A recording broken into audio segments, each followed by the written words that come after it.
So, hy is reg.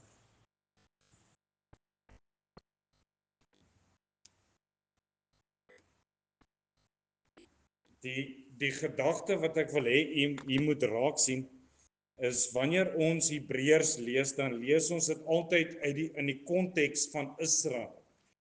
Hebreërs is geskryf vir die Jode om uiteindelik die dinge van die wet, ek wil nie sê te los nie, maar om dit agter te laat en te sien dat die Here Jesus is die weg. Onthou, dis die Jode wat Jesus gekruisig het. Dis die Jode wat die Here Jesus nog steeds vandag verwerp in sy heerlike glorie, verwerp hulle hom heeltemal. En wat die skrywer hier wil kom tentoonstel is dat Jesus is beter as alles wat voorheen gebeur het. Hy's beter as die profete, hy's beter as die engele. Hy is die seun van God. En nou hierso is hy besig met 'n gedagte van gebed. Hy leer die Jode hoe om nou te bid, hoe om nou te bid. In die vorige tye het hulle gebid deur die hoofpriester. Die hoofpriester was die alles gewees. Dit was net die hoofpriester wat in die allerheiligste kon ingegaan het. En hy het naamlik die las wat die volk gehad het, het hy in die teenwoordigheid van die Here. Hy het versoening gaan doen. Hy het vergifnis gaan vra vir almal se sonde. En nou kom die skrywer hierso en hy wil vir hulle kom wys dat dit alles wat in die verlede gebeur het is vervang deur die Here Jesus. Nou skryf hy in vers 14, terwyl ons dan 'n groot hoëpriester het wat deur die hemele deurgegaan het, naamlik Jesus, die seun van God, laat ons die belydenis vashou. Want ons het nie 'n hoëpriester wat nie met ons swakhede medelyde kan hê nie, maar een wat in alle opsigte versoek is, net soos ons, maar sonder sonde. Laat ons dan met vrymoedigheid na die troon van genade gaan, sodat ons barmhartigheid kan verkry en genade vind om op die regte tyd gehelp te word. Net tot sover. Die kosbare woord van die Here. Geliefdes, kom ons sit net so, dan soek ons die Here se aangesig vir hierdie diens ook. Here, wanneer ons oor hierdie onderwerpe praat, dan het ons waarlik u leiding nodig. Here, ons het waarlik u insig nodig. Want as ons hierdie misvat, Here, dan vat ons alles mis. Die manier hoe ons tot God toe kom, moet reg wees volgens u woord. Here Jesus, leer ons asseblief. Leer ons, Here, dat ons naaldstring tot u gekonnekteer sal wees. Dat ons verhouding tot God reg sal wees, eerbaar. Dat ons in afhanklikheid sal leef. En in en deur dit, Here Jesus, u guns in ons lewens ervaar, u leiding, u stem wat met ons praat. Lei ons asseblief vanuit u woord en die oordeenking daarvan. En met groot versigtiging en ernstigheid, Here, kom vra ek ook, laat die woorde van my mond en die oordeenking van my hart welbehaaglik wees voor u, my rots, my verlosser. Gemeente, genade, barmhartigheid en vrede word aan die geskenk van God ons hemelse Vader. Dit word ryklik vermenigvuldig in Christus Jesus sy seun deur die kragvolle werk van die Heilige Gees. Amen. Lees saam met my vers 16. Vers 16 sê: laat ons dan met vrymoedigheid na die troon van genade gaan, sodat ons barmhartigheid kan verkry, genade kan vind om op die regte tyd gehelp te kan word. 'n Baie bekende vers, né? Ons het hom al so baie gekwoteer. Ons het al so baie hierdie vers aangehaal in tye van benoudheid. Ons het al so baie keer hierdie vers vir iemand gegee as raad, as 'n bemoediging. Jy weet, wanneer ons iemand uitstuur om te gaan bid. Maar geliefdes, as ek u sou moet vra, wat is die totale omvang van hierdie vers, wat sou u sê? Sou u kan sê dat u hierdie vers regtig verstaan? As ons hierdie vers verstaan, geliefdes, dan sal ons gebedslewens waarlik ernstig van krag tot krag versterk word. Jy sien, wanneer 'n baba gebore word, is daar net een lewenslyn. Daar is net een naalstreng. Daar is net een manier hoe daardie babatjie kan oorleef en dit is deur daardie een naalstreng. Die naalstreng is wat alles moontlik maak.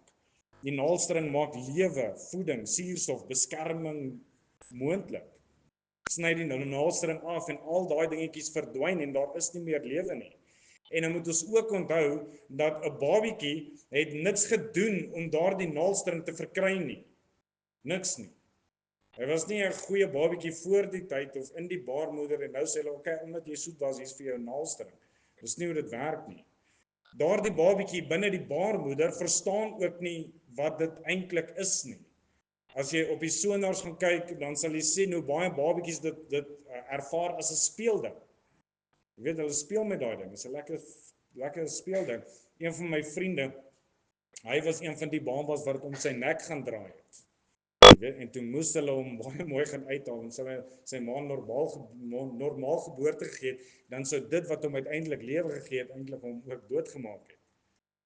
En dit het die baba geen verantwoording tot daardie naalstreng nie. Hy hoef dit nie te onderhou nie. Hy hoef nie, jy weet, werkies te doen om seker te maak dat hy funksioneer reg nie. Hy het geen aandeel daarin nie. En met ons geestelike lewe kom die Bybel en hy gee vir ons baie sulke voorbeelde in ons eie geestelike lewens. Byvoorbeeld dit wat ons gisteraand hanteer het, die wynstok en die lote.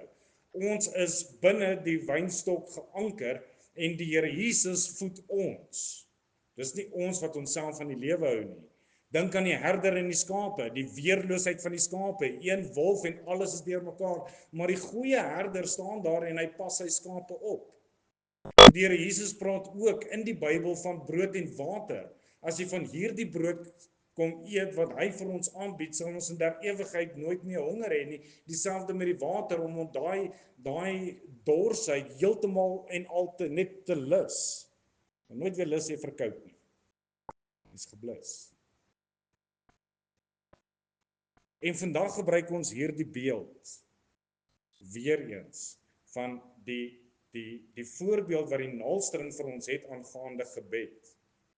Jy sien, ons maak 'n fout wanneer ons dink aan gebed en dink dat gebed is die bron van lewe. Dit is nie. Gebed is slegs die verbinding tussen die babatjie en die baarmoeder, tussen mens en God. En dit is alleenlik daardie een manier, net soos wat die babatjie een naalstreng het, is daar net een manier vir God se goedheid en sy guns om na ons te vloei, en dit is deur die naalstreng, dit kom deur gebed. En nou kan ons onsself vra, hoekom is hierdie verbinding dan vir ons so belangrik? Want as ons eerlik is, dan weet ons dat sonde sny af. Sonde verbreek verhouding, sonde bring afstand. Soos wat ons lees in Jesaja, sê hy, maar julle ongeregtighede het 'n skeidsmuur geword tussen julle en julle God, en julle sondes het sy aangesig vir julle verberg, sodat hy nie hoor nie. En daardie hoor sluit dan nou gebed in, want wanneer ek bid, dan vertrou ek daartoe dat God my hoor. Maar as hierdie, geliefdes, die laaste woorde was, as hierdie die einde van die storie is, dan sou daar nie gebed gewees het nie. Hoor jy wat ek sê? Daar sou geen naalstreng gewees het nie. Daar sou geen toegang gewees tot God nie, want hy sê, julle ongeregtighede maak dat ek nie hoor nie. Maar die evangelie sê iets anderste. Die evangelie sê dat God kom en hy kom herstel hierdie verbinding. 1 Timoteus 2 vers 5 sê, daar is een God en een middelaar tussen God en die mense, die mens, Christus Jesus. Hy is die middelaar. Hy staan geregtiglik tussen my en God. En ek wil hê jy moet oplet, baie belangrik, dat die middelaar is nie ons gebed nie. Die middelaar is Christus. Gebed werk glad en al nie omdat ons praat nie, maar gebed werk omdat hy, wat Jesus is, tussen my en God staan. Ek is die weg, die waarheid en die lewe. Niemand kom na die Vader behalwe deur my nie. In Hebreërs 10 lees ons, terwyl ons dan broeders vrymoedigheid het om in die heiligdom in te gaan deur die bloed van Jesus op die nuwe en lewende weg wat hy vir ons ingewy het deur die voorhangsel heen, dit is sy vlees. 'n Lewende weg. Nie 'n doodgemaakte prosedure nie, nie 'n tydelike oplossing nie. Die naaldstring is nie vasgemaak op grond van ons getrouheid nie. Daai babietjie kan niks doen om daardie naaldstring te onderhou nie. Ek en u ook nie. Maar daardie naaldstring is daar deur God se bloed, deur die bloed van die Here Jesus Christus.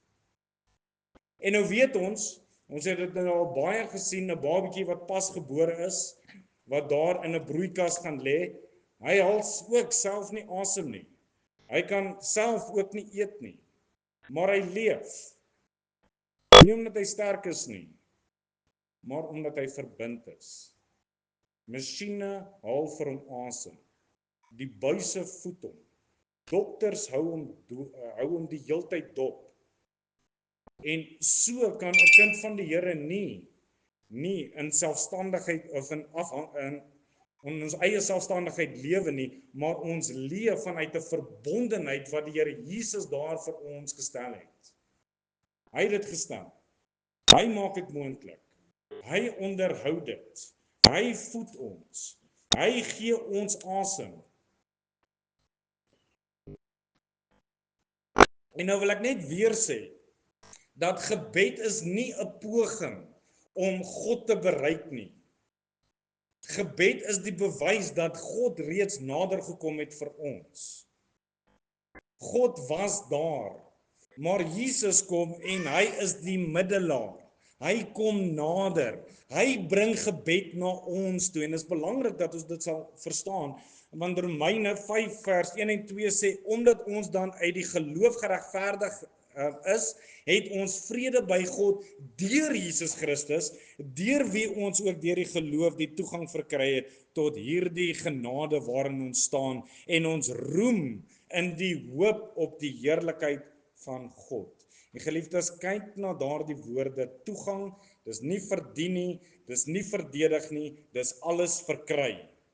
Dis gegee. Dis gegee. En ondanks hierdie waarhede, is daar so baie kinders van die Here wat bid met 'n huiwering in hulle hart. 'n Huiwering waar daar gedink word dat ek is nie goed genoeg nie. Huiwering, geliefdes, om te dink dat ek bid nie mooi genoeg nie. Baie voel dat God is seker moeg vir my en dis nie meer nodig om te bid nie. Geliefdes, 'n babietjie vra nie of hy mag asemhaal nie. Hy haal net asem. Hy haal asem omdat hy leef. Geliefdes, die kern van gebed is nie die bewys dat jy lewe het nie. Gebed vloei uit die feit dat jy lewe het. Want ek kan lewe en nie bid nie. Maar ek kan nie bid en nie 'n lewe hê nie. Ons moet daai mooi verstaan. Die lewe rus nie in ons nie. Alles rus in hom. Dis dan Hebreërs 4 vers 16 sê, laat ons dan met vrymoedigheid na die troon van genade gaan. Laat ons met vrymoedigheid na die troon van genade gaan. Nie omdat ons sterk is nie. Nie omdat ons rein genoeg voel nie. Maar geliefdes, omdat die naaldstring vas is. Omdat daai verbondenheid daar is. En so gaan ons nou verder gaan om te sien dat ons kan bid omdat die toegang tot die hemel oop is. Dis hoekom ons kan bid. En die eerste gedagte wat ons moet raak sien, is dat ons bid nie op grond van onsself nie, maar ons bid, geliefdes, op grond van Christus. As ons eerlik is met onsself, dan is een van die grootste struikelblokke vir gebed nie, glad en al nie, ongeloof nie, maar is 'n selfbewussyn. Ek weet mos wie ek is. Ek weet mos waartoe ek in staat is. Ons is baie keer, geliefdes, te bewus van wie ons is, wie ons van onsself dink, van dit wat ons ook baie keer verkeerd doen, baie keer ook in dieselfde lig van hoe gebroke ons voel. En daarom, as jy mooi luister en ons kan dit toepas in onsself, ek staan met hand in eie boesem, begin ons baie keer nie gebed met vrymoedigheid nie, maar ons begin gebed met verskonings. Here, ek weet ek bid nie soos wat ek moet nie. Here, ek weet ek het lanklaas gebid. Here, ek is nie waardig om te kom nie. Maar die skrif begin nie met ons toestand nie. Die skrif begin met die posisie van Christus. Hebreërs 4 vers 14 sê, terwyl ons dan 'n groot hoërpriester het, wat deur die hemele deurgegaan het, naamlik Jesus, die Seun van God, laat ons die belydenis vashou. En hier lê die fondasie van elke liewe gebed. Die Here Jesus is nie net die voorbeeld van hoe ons moet bid nie, hy is die rede hoekom ons kan bid. Die beeld van die hoofpriester wat hier genoem is nie toevallig nie. In die Ou Testament het ons genoem, kon net die hoofpriester 1 keer per jaar die allerheiligste binnegaan en dit nie sonder bloed doen nie. Dit het die volk daagliks herinner dat daar 'n afstand is tussen God en mens. Maar nou kom sê hierdie gedeelte vir ons dat daardie afstand is heeltemal afgebreek. Daar is nie meer daai groot gaping tussen God en mens nie. En geliefdes, dis nie deur ons verbetering nie. Dis nie op grond van iets wat ons gedoen het nie, maar dit het alles gekom deur hom wat aan die kruis uitgeroep het, tetelestai, dit is volbring, met die voorhangsel wat geskeur het. Hy het dit bewerk, nie ek nie. Hebreërs 9 vers 12 sê ook nie met die bloed van bokke en kalwers nie, maar met sy eie bloed, eenmaal ingegaan in die heiligdom en 'n ewige verlossing teweeggebring. Ewig. Dit beteken, geliefdes, elke keer wanneer ons bid, staan ons nie buite die deur en klop en wag vir God om oop te maak nie. Jy word klaar ingeneem wanneer jy jou aandag, jou hart, jou emosionele denke oprig na die Here toe. Romeine 8 vers 34 sê, wie is dit wat oordeel? Christus is dit wat gesterf het, ja meer nog, wat ook opgewek is, wat ook aan die regterhand van God is, wat ook vir ons intree. Let op, hy was nie die middelaar nie, hy is nog steeds, en hy sal vir altyd wees. Wanneer ons bid, wanneer ons stil raak voor die Here, dan bid hy saam met ons. Hy tree vir ons in by God die Vader. En geliefdes, baie gelowiges leef asof hulle elke dag hulle self weer en weer moet bewys voordat hulle kan bid. Dis 'n dwaling van die hel. Dis 'n dwaling van die hel. Die evangelie maak dit moontlik dat ons gered kan word. En Christus daardeur maak dit moontlik dat ek enige tyd na die Here toe kan gaan, op min geag op hoe ek voel oor myself in daardie oomblik. Die evangelie sê jou toegang is reeds betaal. En wanneer God na jou luister, doen hy dit nie omdat jou gebed mooi is nie. Hy doen dit nie omdat jy iets verdien het nie. Hy doen dit nie omdat jy brownie points deur die dag geskor het en nou dink, okay, my brownie points is nou genoeg om 'n gunsie te vra nie. Hy doen dit omdat sy seun perfek is. Hy doen dit omdat hy sy seun gestuur het dat hy dit kan bewerk. En geliefdes, dit bring rus. Dit bring rus hier in my siel. Nie 'n rus in passiwiteit nie, maar 'n rus in die sekerheid dat hy is altyd daar. Altyd. En geliefdes, ons kan onsself op grond van dit vra, waarvoor bid ek? Waarvoor bid ek? Vertrou ek stilleweg op my eie getrouheid? Vertrou ek op my eie gevoel, my eie dissipline? Of is ek besig om te rus in die voltooide werk wat Jesus Christus vir my aan die kruis betaal het? Toe hy vir my die allerheiligste binne gegaan het. Toe sy bloed vir my gevloei het. Toe dit alles voldaan is. Nog steeds roep die Here Jesus uit. Almal wat vermoeid en belas is, kom en ek sal vir julle rus gee. Nie op grond van wie jy dink jy is nie, maar op grond van wat ek vir jou kan doen. Want geliefdes, as ons gaan wag om eers te bid wanneer ons beter voel, dan gaan jy altyd wag. Jy gaan nooit goed genoeg wees nie. Maar die woord leer ons, kom swak, kom opreg, kom met vrymoedigheid. Gebed, geliefdes, is nie 'n bewys van my geestelike vlak nie. Gebed is 'n belydenis van my behoefte en 'n vertroue in Christus se vergenoegsaamheid vir dit wat hy vir my gedoen het. Ons bid nie vandag, geliefdes, omdat ons dit durf nie. Ons bid vandag omdat hy die een is wat vir my instaan. Die tweede gedagte wat ek onder die aandag wil bring is dat vrymoedige gebed vloei uit genade en nie verdienste nie. Een van die redes hoekom gebed vir baie mense so swaar voel, is omdat hulle dit onbewustelik hanteer soos iets wat verdien moet word. Ons dink, soos wat ek nou genoeg het, as ek vandag goed geleef het, dan kan ek vanaand bid. Maar as ek gefaal het, dan moet ek eers stil bly. Laat ons dink aan 'n aardse ouerskap.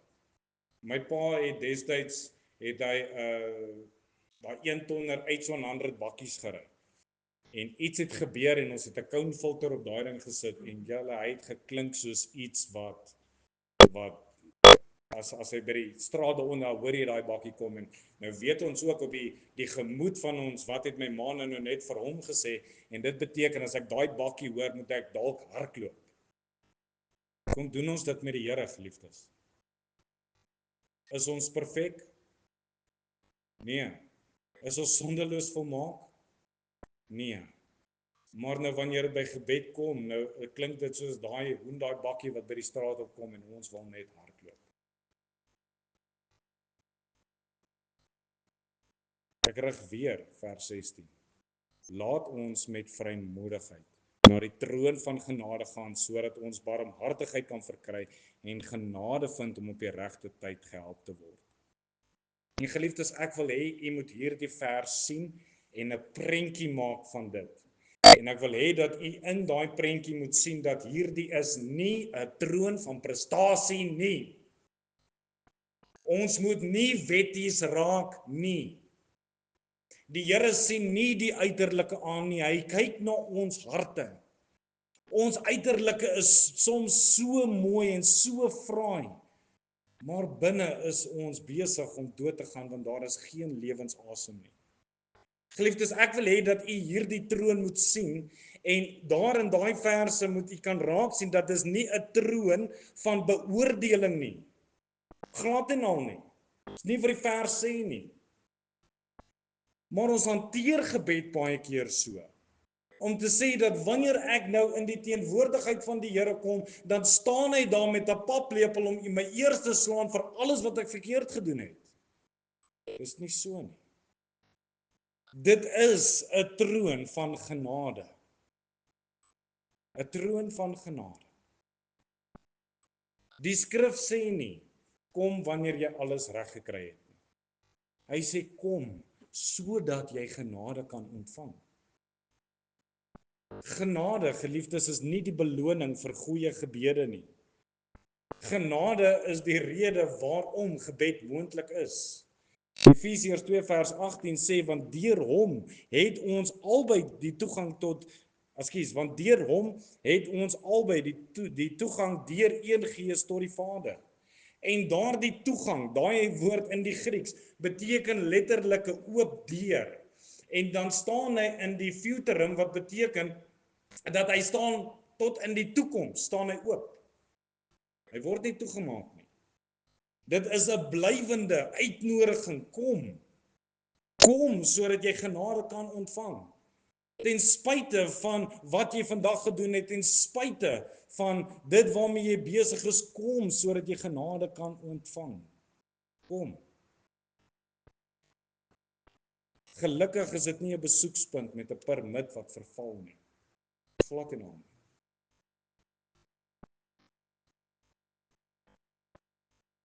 Geliefdes, as ons bid, asof ons onsself aan die Here moet bewys, dan ontken ons subtiel die evangelie. Baie mense bid met 'n skuldgevoel, eerder as met vrymoedigheid, en is verkeerd, die skrif sê so. En baie keer is dit nie omdat hulle God wegwys nie, maar omdat hulle self wegkeer. Ek keer myself om na die Here toe te gaan.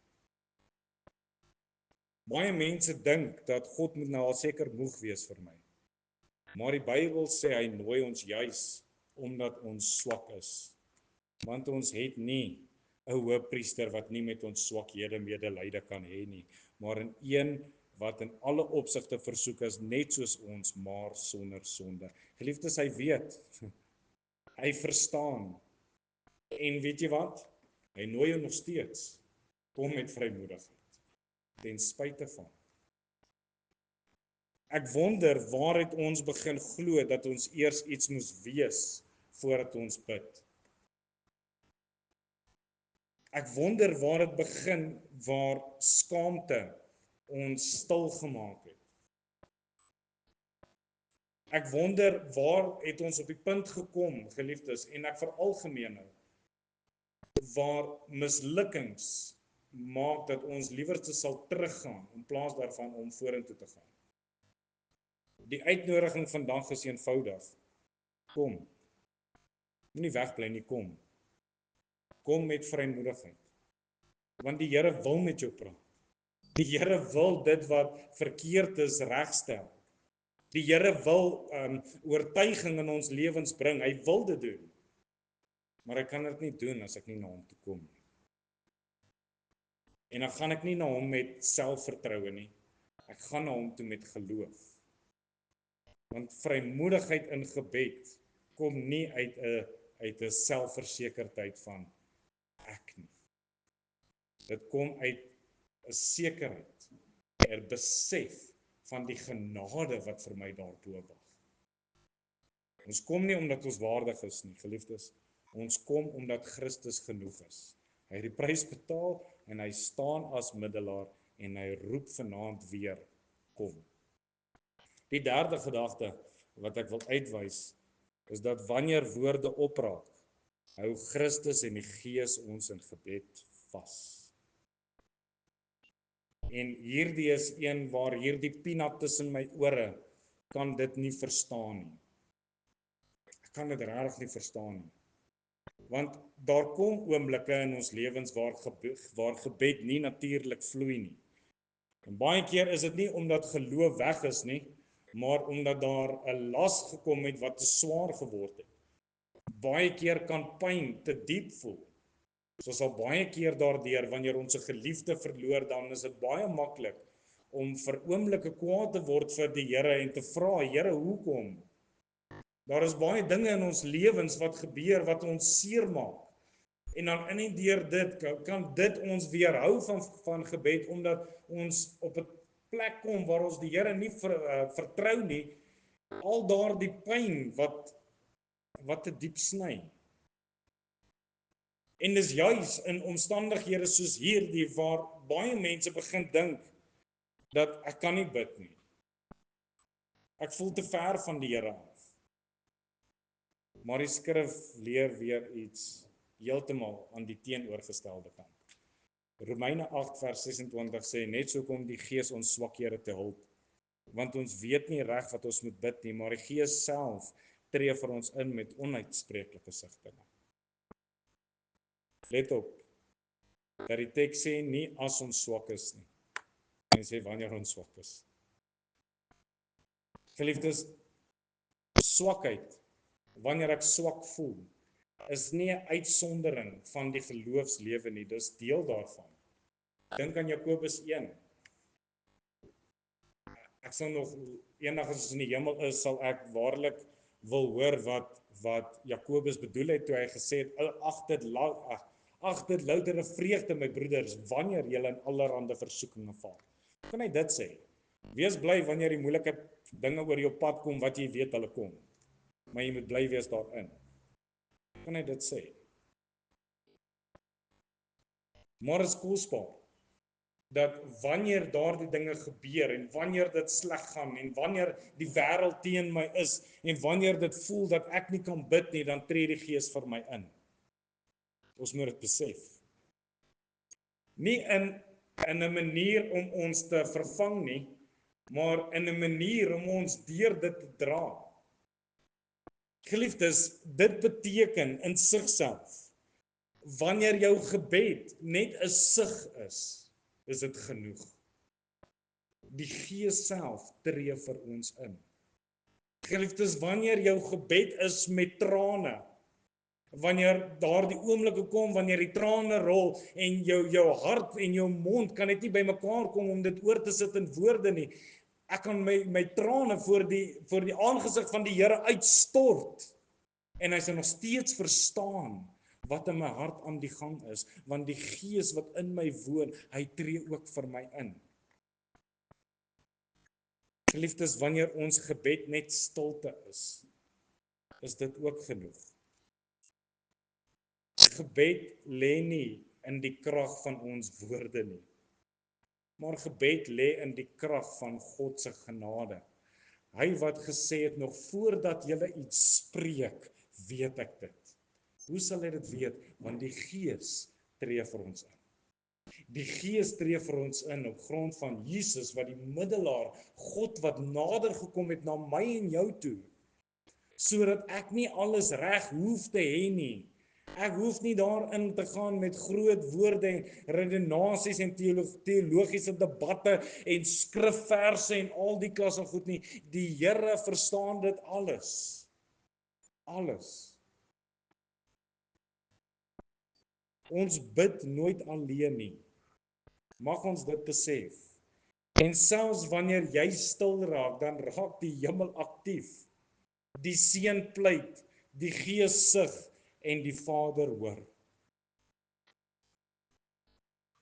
Geliefdes, baie mense is stil in gebed, nie omdat hulle nie wil bid nie, maar omdat hulle dink dat hulle gebed nie reg genoeg is nie. Die Here gee nie vir ons perfekte woorde nie. Hy gee vir ons sy Gees. Sy Gees wat die bedoeling van my hart ondersoek. Sy Gees wat my hele lewe behoort deur te bring. Sy Gees wat my behoort te lei in allerhande opsigte. Dis hy wat ook vir die Vader sê, dis wat ek nou nodig het. Dis hy. Geliefdes, die oomblik wanneer jy nie meer kan bid nie, moet ons besef dat ons gebede word nie daar beëindig nie, dis nie afgesny nie. Dit word juis opgeneem. En daar gaan situasies in ons lewens kom waar ons sprakeloos gaan wees.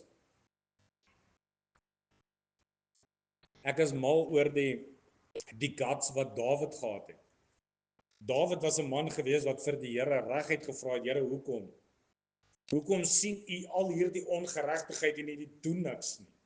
Hoekom, Here, word u knegt vervolg deur die goddelose en doen u nie? Was dit nie Dawid wat uitgeroep het na die Here, Here, hoe lank moet ek roep? Dit voel, Here, asof jy nie hoor. Die Here hoor. En daar gaan tye in ons lewens kom. Tye van siekte. Wanneer ons nie verstaan, hoekom het hierdie ding in my lewe gebeur nie? Hoe gaan ek ontslae raak van dit nie? In tye van verlies, in tye van konflik, dalk 'n wagtydperk waardeur ek gaan. Dit maak ons baie keer stil. Maar daar is nie 'n stilte in die hemel nie. Nooit nie. Die Gees tree nog saam vir ons in. Selfs ons stilte is deel van daardie verbinding. En geliefdes, wanneer jou hande slap raak, dan hou hy klaar jou hand vas. Wanneer ons woorde ophou, praat sy genade voort. Elke keer. Ons is vasgehou. Geliefdes, selfs wanneer ons self nie kan bid. Dit is nie 'n verskoning om nie te bid nie, maar in en deur dit word ons deur gebed vasgehou. Ons kan regtig met vrymoedigheid na die troon van genade gaan. Ons word nie geleer hoe om beter te bid nie. Ons hoor vanaand vanuit hierdie verse waarom ons mag bid. Ons mag bid want hy het uitgeroep tetelestai. Ons mag bid want hy het die voorhangsel geskeur. En ons kan met vrymoedigheid na die troonkamer van genade gaan. Ten spyte van die omstandighede wat nou eers in my lewe aan die gang is. Ons bid nie op grond van onsself nie, ons bid op grond van Christus. Ons bid met vrymoedigheid, nie omdat ons dit verdien het nie, maar omdat God se genade uitgestort is. En geliefdes, selfs wanneer ons woorde opraak, dra die Here Jesus ons nog steeds in gebed voor God voor. En geliefdes, dit in ons lewens behoort 'n diepe rus teweeg te bring. Want wat dit beteken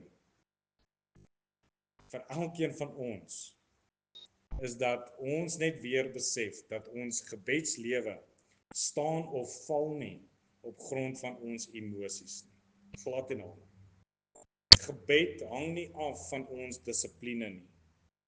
Gebed is die rus in God se getrouheid. Die evangelie sê nie bid meer sodat God jou sal hoor nie. Die evangelie sê God hoor jou omdat Christus vir jou intree. Dis wat die evangelie sê. Dis wat ons vir onsself moet vat. Dit is die naalstring. Want as gebed die naalstring is, dan is die krag van dit nie in hoe styf ek vashou nie. Maar die krag is wie aan die ander kant van die naalstring is. Selfs wanneer ons los voel, is ons nie losgemaak nie. Selfs wanneer ons stil raak, is ons nie afgesny nie. Die Vader hoor, die Seun pleit en die Gees dra. En die uitnodiging vanaand is, moenie wegbly van die Here af, omdat jy swak voel nie. Dan dood. Moenie, ons mors tyd. Daar's 'n tannie in Germiston gemeente, ek skat haar hier by naby aan die 90's, tannie Babs, naby aan die 90's. En eendag is ek en sy besig om te loop, en die tannie, ek en sy praat, en ons praat geestelik, en sy sê vir my, Dominee, weet jy wat is my grootste spyt in hierdie lewe? Ek sê nee tannie, ek het nie idee nie. Sy sê vir my, ek wens ek het die Here aanbid soos wat ek hom nou aanbid toe ek 30 jaar oud was. Sy sê daar het so baie dinge in haar lewe gebeur, waar sy weggebly het van die Here omdat sy vir hom kwaad was, en dit sê hieroor dingetjies en daadjies. Moenie wegbly nie, ons mors net tyd. Ons mors tyd. Moenie stil bly omdat jy skaam is nie. Die Here kyk nie na daardie dingetjies nie. Hy het jou gevorm, hy het jou perfek gemaak net soos wat jy is. Daar is niks in sy oë wat ons onperfek maak nie. Ons maak foute, ja. Maar as ons moet wag totdat ons perfek is, wat is perfeksie? Geliefdes, moenie wag om eers reg te voel nie. Dis nie wat die evangelie sê nie. Die evangelie sê kom soos jy is. Al was jy jou wat is daai ding? Skarlakenrooi, ek sal hom wit maak soos sneeu, sê die Here. Kom soos jy is. Kom moeg. Kom leeg. Kom stil. Want die troon waarna toe ons gaan, dis nie 'n troon van oordeel nie, dis 'n troon van genade. Dis 'n troon, geliefdes, waar ons weer kan herstel kan word. Dis 'n troon waar ons weer bemoediging kan kry. Op in ons stap. Skry hom daar.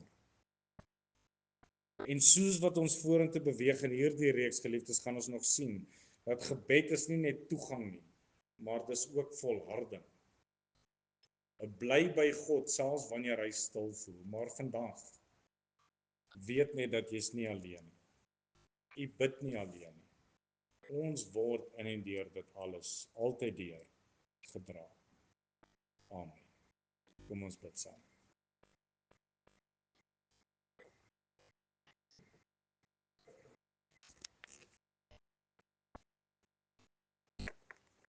Here Jesus, ons kom net al hoe meer agter. Sonder U kan ons niks doen nie. Sonder U, Here, kan ons nie gered word nie. Sonder U, Here, kan ons nie geregverdig word nie. Sonder U, o Here, kan ons nie heilig word nie. Sonder U, Here, kan ons nie bid nie.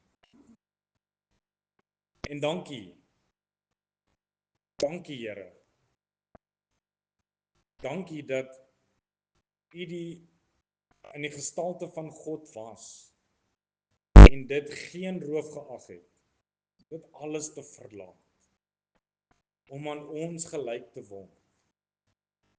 Here, gesleep te word na die kruis. Daar, Here, het U elkeen van ons se name in die gedagtes gehad. En toe daar die voorhangsel skeur, toe breek die genade van God deur. Here Jesus, dankie dat ek nie alleen is nie. Dankie, Here, dat ons nie in ons eie krag hoef te staan nie. Dankie, Here, dat ek nie hoef staan te maak op ons eie emosies en ons eie dingetjies en daantjies nie, want ons weet, Here, dat dit in sigself sal nooit goed genoeg wees nie. Maar dankie, Here, dat U daar staan, as middelaar, as ons hoëpriester, wat selfs nou nog vir ons intree. Here, al hierdie menslike dingetjies en daantjies wat ons weerhou om te bid, Here Jesus, sal U dit asseblief kom vernietig. Sal U dit asseblief weggooi. En mag ons, Here, daardie vrymoedigheid in ons lewens opkweek, om na U toe te kom, om daar by die troon van genade gehelpe te word. Maak nie saak wat nie.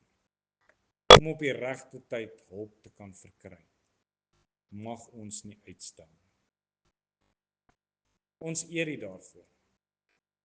En ons vra, Here Jesus, dat U dit in ons sal openbaar en dat U wil ook so in en deur dit alles sal geskied. Ons bid dit, Here, in diepe afhanklikheid, met groot dankbaarheid in ons harte, alleenlik in die naam van Jesus Christus.